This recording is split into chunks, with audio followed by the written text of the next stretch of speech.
ಆಯ್ತು ಹಲೋ ಅಣ್ಣ ಅದು ಇರ್ತೀವಿ ಅಂತ ಕೊಟ್ಟಿದ್ದೊಂದು ಹೇಳ್ಬಿಡಿ ನಾವು ಯಜಮಾನ್ರು ಕೊಡ್ತೀನಿ ಹೇಳಿ ಅಣ್ಣ ಅಲೋ ಅಲೋ ಅಲೋ ಹಾಂ ಹ್ಞೂ ಗಣಪತಿ ಸಿಗ್ತೀವಿ ಹ್ಞೂ ಲಾರಿ ಬಂದ ಒಬ್ಬನೇ ಮಗನ 2 ವರ್ಷ 3 ವರ್ಷ ಮದುವೆ ಮಾಡೋದು ಅವನೇ ಆಧಾರ ಸ್ತಂಭ ನಮಗೆ ಜೀವನ ಮಾಡೋಕ್ಕೆ ಕಷ್ಟ ಇದೆ ಹೆಂಡತಿ ಬ್ಯಾಕ್ ಪೇನ್ ಡಾಕ್ಟ್ರಲ್ಲಿ ಅಷ್ಟೊಂದಾಗಿದೆ ಕಾಲು ಮುರಿದೋಗಿದೆ ನನಗೆ ಸ್ವಲ್ಪ ಮೆಡಿಕಲ್ಸ್ ಕೆಲಸ ಮಾಡೋಕ್ಕೆ ಸ್ವಲ್ಪ ಕಷ್ಟ ಆಗ್ತಾಯಿದೆ ಹೆಂಗೆ ದಿನಕ್ಕೆ 1 ವರ್ಷ ತರೋದು ಸರ್ 1 ವರ್ಷ ತರೋದು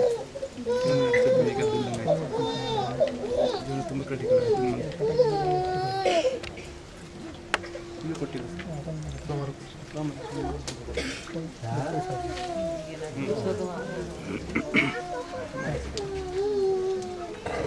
ಅದು ಸೋಮವಾರ ಕೊಡ್ಸಿಸ್ತೀನಿ ನಾನು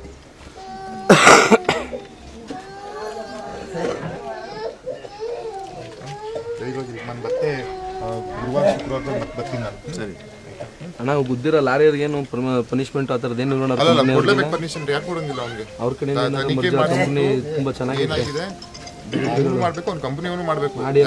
ಬಡವ್ರ ಮಕ್ಕಳು ಅವ್ರ ತಂದೆ ತಾಯಿಗಾರ ಆಗುತ್ತೆ ಅಲ್ಲ ಅದೆಲ್ಲ ಆಗುತ್ತೆ ಕಾನೂನುಬದ್ಧವಾಗಿ ಏನೇನು ಮಾಡೋದು ಮಾಡ್ತೀವಿ ಯಾವನು ಏನೂ ತಪ್ಪಿಸ್ಕೊಳಕ್ಕಾಗಲ್ಲ ಅವ್ನು ತಿಂತಾನೆ ಮಾಡಿರೋದು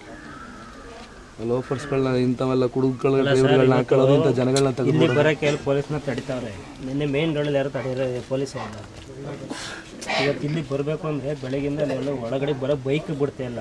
ದೊಡ್ಡ ಗಾಡಿ ಬರ್ತಾ ಅಂದರೆ ಬೆಳಗ್ಗೆ ಸಂಜೆ ಬಿಡ್ತಾರೆ ಇಲ್ಲಿಗೆ ಇವತ್ತು 50 ಜನ ಪೊಲೀಸ್ ಬಂದಾರೆ ನಿನ್ನೆ 20,000 ಜನ ಸೇರಾರೆ 10 ಜನ ಪೊಲೀಸ್ ಇನ್ನೊಬ್ರು ಇನ್ನೂ ಬೇರೆಯವ್ರಿಗೂ ಪಾಠ ಆದಂಗೆ ಆಗುತ್ತೆ ದಯವಿಟ್ಟು ಅಲ್ಲ ಎಲ್ಲ ಸ್ಟಾರ್ಟಿಂಗ್ ಎಂಡಿಂಗ್ ಗಣಪತಿ ಫಂಕ್ಷನಲ್ಲಿ ಆರ್ಕೆಸ್ಟ್ರಾ ಟೈಮಲ್ಲಿ ಏನೋ ಸೇರ್ತೀನಿ ಆದಮೇಲೆ ಎಲ್ಲ ಬಂದರು ಸರ್ ಅದನ್ನ ಯಾರು ಬಂದರು ನಿಂತಿದ್ದಾರೆ ಸರ್ ಸುಮ್ಮನೆ ನಿಂತಿದ್ದಾರೆ ಹುಡುಗರು ನೀವು ಇಲ್ಲ ಇದ್ರಪ್ಪ ನೀವು ಬಂದಿದ್ದೀರಿ ನಾವು ಸರ್ ನೆನ್ನೆ ಅವನು ಅದು ಗೊತ್ತಾದ್ಮೇಲೆ ಬೆಂಗಳೂರಿಂದ ಬಿಟ್ಟು ಬಂದಿದ್ದೆ ನೀವು ಬರಪ್ಪ ಒಂದ್ಸಲಿ ಹಾಂ ಅಲ್ಲಿ ಏನಾಯ್ತು ನಮ್ಮ ಅವ್ನಿಗೆ ಹೇಳಿ ನನಗೇನು ಫೋನ್ ಮಾಡ್ತೀನಿ ನನ್ನ ನಂಬರ್ ಇರ್ತದೆ ಹೆಸರು ನಿಮ್ಮದು ಚೇತನ್